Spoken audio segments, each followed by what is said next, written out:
In the period of time in which we had been number one for decades, we've now seen in the most recent benchmarks, 8 countries have now surpassed us in the rate of their workforce that has a college degree. And if you look at the graphic and you sort of project it up, several more are right to follow. The president has said that by the year 2020, America shall once again have the #1 higher educational attainment rate in the world. But it will take us a great deal of effort, focus, and attention. We could have a similar discussion about the 24 other indicators. We're not all in concern. These are areas in which we should pay attention.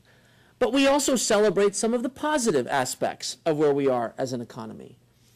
In America, our NASDAQ markets, our venture capital markets, while we see a bit of a correction in the market, we remain the global source of capital. 60–70% of the global market share for IPOs happens in the United States. Even now, we're starting to see a thaw in the IPO market for venture-backed companies. We've had now 4 largely technology-based venture-backed companies make it out in just the last 2 or 3 months, which hopefully gives us a sign that we'll start to see more capital flowing to our entrepreneurial communities. So we have this sort of challenging environment. We have this realization that we are relatively strong on certain indicators, but we have a global market that's putting us in a position of competitive concern. We have a new administration grappling with a number of priorities, all having to get done with a high degree of excellence. And underlying all of them is an assumption of what the world is as we know it. I want to share with you what I believe are the key pillars of how we as a nation can help to address this challenge of our global competitiveness and to come out of this period stronger and, frankly, in a position for growth for our children and grandchildren. Allow me to give you the broad strokes as to how we think about these challenges. As an advisor to the president, I share this long-term view about what are the right policies we need to put into place. Call that the policy innovation portfolio. That is, we have to make the right judgments on infrastructure, on workforce, and I'll talk more about that in a minute. But I'm equally mindful that we need to make investments, whether it be financial investments or leadership commitments, to show progress against those long-term goals in much shorter cycles. What will happen 90 days from today or 6 months from today? How will the world be better than it is along these pillars that we'll describe?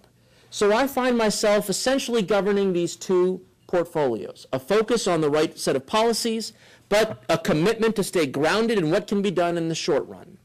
I want to share that framework across the areas that are critical in my view, and then pull up and reflect on what that means for communities like one here in Cleveland. When we think about in this construct, I am focused on 3 main things. First, bringing game-changing innovation to our president's key priorities on healthcare, energy, education, and of course, economic growth. Second, I am focused on ensuring that we have a robust 21st century infrastructure, smart and secure. That means putting in place the right strategies for broadband deployment, thinking about other infrastructure like our transportation infrastructure, which we're working on a program called NextGen to make sure that our air traffic system is modernized, whether it be our energy grid, which is to get our power organization a little bit more in line with the network model, and as well to think about the cybersecurity aspects of all of these dimensions. As Dr. Harris works to bring more and more of our healthcare information into a digital context, it will inform better decision-making amongst your clinicians, as well as your own, hopefully, familiar behaviors. But at the same time, we want to make sure that as that information that today resides in analog paper format, that it is secure and has earned your trust. So the president has asked that we think of this challenge of cybersecurity in much the same way as we do our opportunities for growth. For many, this is an either-or proposition. Either we put in place rules to really crack down on the risks, the cyber threats that we face, and therefore stifle economic growth, or we have an unfettered infrastructure the way that we've had it for the last decade and to spur economic growth. The president sees this as a false choice. We must find a way to do both, and I look forward to engaging on how we think about that challenge. The third, and perhaps most interesting aspect of all of this, is how we bring the principles of innovation and technology into the operations of government itself, what I would refer to as eating our own dog food. If we want communities to embrace the spirit of innovation, if we ask our healthcare providers to change, our schools, our power companies, our communities, it would be a shame if we hadn't injected that same spirit into the work that we do. And believe me, there is a wee bit of opportunity to bring openness and innovation into the public sector. I'm going to share, broadly speaking, across those dimensions where I see opportunity, and then I'm going to circle back and end with some closing remarks on why I think this is all relevant in the context of a local community. In general, I see three pillars of opportunity within all that I've described, especially in that beginning category of bringing game-changing innovation to presidential priorities. Traditional government intervention has been as follows. We invest in basic research and development, or we buy lots of stuff. We spend $70 billion a year on IT, just as an example. We buy lots of stuff. The question mark is, to think about game-changing innovation, how do we occupy the gray area in the middle? Those are where I see three levers of opportunity. Number one, for those of us that have a research and development focus, one of my mentors, Mario, like yourself, a mentor by the name of Desh Deshpande, has made it very simple for me to think about this formula. He said, innovation is a function of ideas and relevance. Our nation has a tremendous capacity for idea generation. The challenge for us, especially in these areas like education, healthcare, energy, and the economy, is to bring up the concept of relevance. The marriage of the two will give us the chance to deliver tremendous change.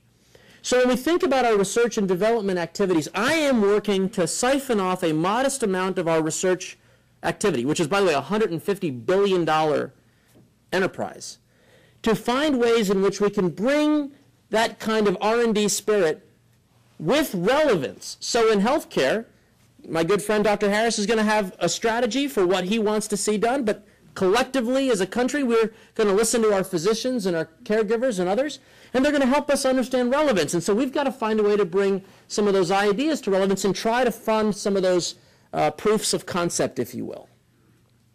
We've also got to be creative on the other extreme, which is instead of just buying stuff, normally the way we buy stuff is we wait for it to be really mature.